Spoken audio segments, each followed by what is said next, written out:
Hello again, this is Sam Houston, and welcome to My Front Porch. When compromise was simple. When my neighborhood kids got together to play, there would invariably be a certain amount of argument and conflict. It was only natural. I'm pretty sure it's nearly impossible to have 6 or 8 human beings come together to undertake a course of unified group action without there being some degree of conflict. Just imagine 4 couples trying to determine where to go to eat dinner, and you'll instantly know what I'm talking about. As children, that conflict might be who we're going to have on our team as we choose up sides to start a kickball game. There would be an interpretation of what the specific rules of the game we would use, such as whether kicking a ball into Mr. Westmuller's yard was an automatic home run or a ground rule double. Then, after all the preliminaries were agreed upon, there was the issue of who would get to bat first. It seems like we would spend more time arguing and fighting the issue than we actually did getting to play the game. The oldest was usually the person that made the final ruling in a conflict, which gave that person a lot of power among the rest of the playmates, and led to several discussions among the younger players as to how things were going to be done differently when they got to be the oldest.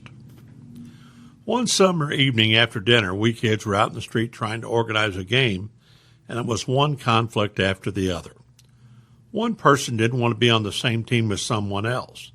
Another person had to be on the same team as their best friend, irrespective of whether it made the teams even on talent or not. And one of the girls wanted to take some of the players and play an inside game because she thought it was too hot outside. The conflict and discussion continued for what seemed to be an interminable amount of time until Mr. Fralick, who had been quietly sitting on his front porch across the street, reading the evening paper, sat the newsprint down, walked over to us kids and said, "Wouldn't it be more fun playing instead of sitting here and arguing with each other all night?" As a group, we stared at our elderly neighbor. While he had always been friendly, Mr. Fralick had never come off his porch to engage with us. He might wave at us or catch our eye and say, "How you doing, kid?"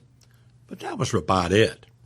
Now all of the neighborhood youth were focused and paying close attention, wondering what this portly, bald-headed old man had to say. You guys spend so much time arguing about how you're going to play that you don't get to spend much time just playing and enjoying the game. You need to compromise and figure out a fair way to make a group decision and then live with that decision. Sometimes you're going to get what you want, sometimes you won't. But the decision will be fair, and everybody can move forward and enjoy the experience. Mr. Fralick then showed us how to throw fingers. If the issue is which team will bat first, all the players gather in a circle, and the captain from one team yells odd or even. Then on the count of 3, all the players hold up either 1 or 2 fingers. Add up the fingers, and if the number is even, and it matches what the captain shouted out, that's the team that gets to bat first. The decision is made, it's fair, then you go ahead and start playing and enjoying the game. We kids thought we'd found a new toy. Our struggles were solved.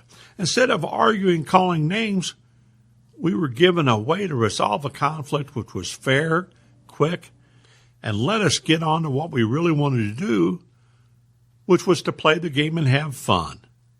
Oh, we still had disagreements, but it taught us to work together and each make reasonable compromise. An important lesson learned, one I wish more people had learned in their youth. Thanks, Mr. Fralick. Thought for the day. A good and fair compromise is when both parties are equally disappointed in the result. Until next time, I'll keep riding the storm out. You've been listening to From My Front Porch with Sam Houston, brought to you by the Granbury Theater Company. You can catch Sam's column every week in the print edition of the Hood County News or online at hcnews.com.